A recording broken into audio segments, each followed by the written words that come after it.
I was very Right. surprised to find out there was a whole contingent, including Boisjoly and McDonald and all these guys going, this is a serious problem. We should stop this. We don't go, and here's why. And then people pushing back and saying, yeah, but you haven't really proved that it's a problem and all these. Did you know that going in? Do most people know that, or is that a thing that you found people are surprised by? I think that in the week after the accident took place, and certainly, the day it happened, it was very easy for the public to get the idea that this was, like you say, this is just a kind of 1 in a million accident. It's exactly the kind of thing that was always going to happen when you're pushing the boundaries of exploration and of high technology. Accidents like this are inevitable. It's tragic, but you just deal with it and move on, because this is the cost of progress, right? And so it did. I write in the book that the way that the accident was described in the press in the days after it happened, it was as if it was an act of God, and just a giant hand had come down and swiped the Challenger out of the sky. And I think to a certain extent I thought of it like that, but I knew enough going in that there had been problems, but I didn't really realize until I started the research, exactly how far that record of problems had gone back, so that it actually originates long before the first shuttle even flew. And Boisjoly had seen the effects, was it maybe on the return of one of the Columbia missions, and had seen the scarring on the second O-ring, and kind of said, oh, he could see it firsthand that this is an issue, not just this wasn't an educated guess. This O-ring had not closed. And this is why it was something that Boisjoly was so upset by, is that what had happened is that almost exactly a year before Challenger flew, he had been the person from Morton Thiokol who had been sent down to Cape Canaveral to examine the recovered solid rocket boosters after they parachute into the ocean to be reused after each flight. And afterwards, they'd be towed to Cape Canaveral, and one of the engineers from Thiokol would have to fly down there from Utah and oversee them being dismantled and then examine the joints. And what he found in January 1985 was that he saw, having seen damage previously on previous shuttle flights, this time he saw the worst damage he'd ever seen in these O-ring seals. And they were so badly charred and burned that he was amazed that the shuttle hadn't just blown up on the launch pad when the engines lit. And when he saw this, he almost immediately made the connection between the damage and the weather that had been preceding the launch. And what had happened is that this band of cold weather had swept across Cape in the days before that shuttle flight. And it was a meteorological freak. It was the coldest weather in Florida history, coldest weather in 100 years. And Boisjoly theorized that what had happened is that the weather had become so cold, below freezing, that these O-ring seals, which, although they went all around the circumference of the rocket, they were 37 feet long, but only a quarter of an inch thick, right? And he theorized that the rubber had become so hard and inflexible in the cold that when they needed to flex into the joint at the moment the rockets ignited to seal the joint, they'd been unable to do so. So super hot gas from inside the rockets had just blasted straight past them and burned them in doing so, and permanently damaged them. But when he went to NASA, he almost immediately took samples of the O-rings, put them in plastic bags, got on a plane, flew to the Marshall Space Flight Center in Alabama, which is where his supervisors at NASA were working. And he gave them a presentation. So he went and he took these samples, and he stood up in front of this room full of people in Marshall and gave them a short presentation about what he thought the problem was and why it had happened.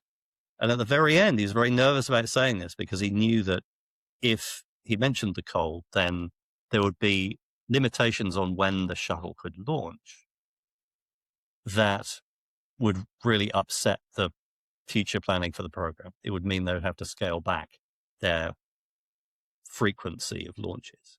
And so he stood up and he said, He said, guys, I'm sure you don't want to hear this, but it's my belief that there is a connection between the damage to these O-rings and the cold weather.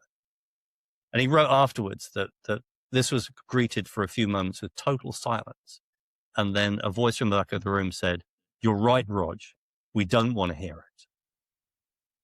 And then after that meeting, they convinced Boisjoly that, this was such a freak occurrence, this cold weather, that they could get to work on fixing the seals, but they could keep flying the shuttle. There was no need to ground it or warn anybody about cold weather, because it was such a freak occurrence that the likelihood was, there wasn't going to be another cold snap like this for another century. So they got plenty of time to get on, fix the joints, keep flying, everything will be fine. So imagine Boisjoly's horror when almost exactly a year later, he's working in his office at Thiokol in Utah, and his phone rings and somebody says, "Roger, have you heard about this weather forecast from the Cape? Because they're launching the shuttle tomorrow, and they're saying it's going to be the coldest weather in 100 years. And he's like, "The coldest weather in 100 years again? We only had that a year ago." And so then he goes out and convinces everybody else in the department that they've got to insist that NASA delays the launch. And they hold it until the weather warms up and they won't face possible catastrophe. And then yet he makes it that, he pitches that, and then NASA, Malloy famously said back, "What am I supposed to wait till April?" Just because, and there was a little, and I know that's a quip and whatever, because I know they were all taking it seriously, but you write about he went in and said, "We shouldn't do this." NASA officials pushed back and then said, "We need to get it in writing that from Thiokol that we're okay." And Thiokol did say, "Yeah, we're okay." Can you talk about that meeting and what the counter arguments were from Malloy et al., as well as how the Thiokol people caved, essentially? Yeah. So what happened is that Roger Boisjoly and the other engineers convinced their bosses at Morton Thiokol, the heads of that division of Morton Thiokol, that they should go ahead and call an emergency meeting and do something which was completely unprecedented, which was say that they recommended against a launch. And Thiokol had never done that before in the history of the shuttle program. But the executives immediately agreed. They were completely convinced by the data that Boisjoly and the other engineers presented about the danger of using the O-rings and the rockets in the cold. And so they were unanimous. They got in touch with NASA and they said, we've got to have this meeting. We're recommending against launch. And they sent them this in writing. And then Boisjoly and the other engineers got on this teleconference late that night, on the night of the 27th, and presented their data to NASA managers who were in Marshall, and also Larry Malloy, who was running the meeting from Cape Canaveral. And as you say, they pushed back. They were presented with this data, and Malloy and the other middle managers told Boisjoly that they just thought that his data was unconvincing and inconclusive, that he didn't have enough information to prove that it would be unsafe to launch, and that really he was just operating on a hunch. Now, this was a subtle reversal of the way in which these meetings usually worked, because the default position previously had always been, as it should be, that if your data was inconclusive about whether a launch was safe or not, then you don't launch. And you don't go, yeah.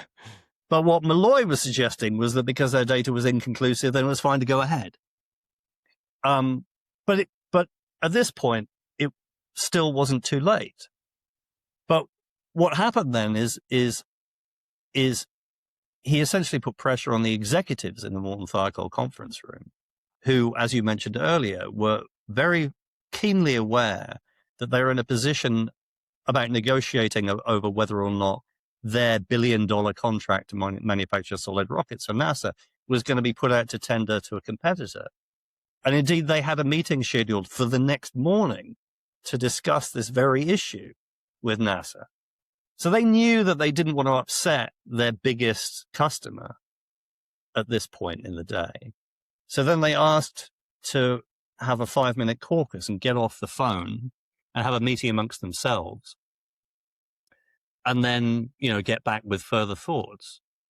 And that's what they did. They had this 5-minute caucus, and this 5-minute caucus stretched into 30 minutes or 35 minutes, during which basically the 3 of the 4 top executives in the room immediately agreed that they would reverse the recommendation over the advice of their own engineers from no go for launch to go for launch. And it then just came down to this one guy, Bob Lund, who was the head of engineering for the whole division, who was a very good engineer, but had a reputation for being somewhat weak-willed when it came to standing up to pressure from his own superior managers. And other people who were in the room at the time described very vividly how there was this terrible few moments where Bob Lund, his bosses turned to him and say, "Well, Bob, this decision has to be unanimous between the 4 of us. What do you say?" And he really visibly struggles with making this decision because he's only too well aware of what could possibly happen if they make the wrong call and they give the go-ahead for launch. And then one of the managers says to him, "Now, Bob, you've got to take off your engineering hat and put on your management hat." And then he struggles with it some more, and he kind of glances down the table at the engineers, but nobody says a word. And in the end, under this enormous pressure, he just throws up his hands and says, "Okay, I agree. Let's fire." And if there's a moment, if there's a fork in the road towards the disaster at which things could definitely have gone another way, that is, the major one.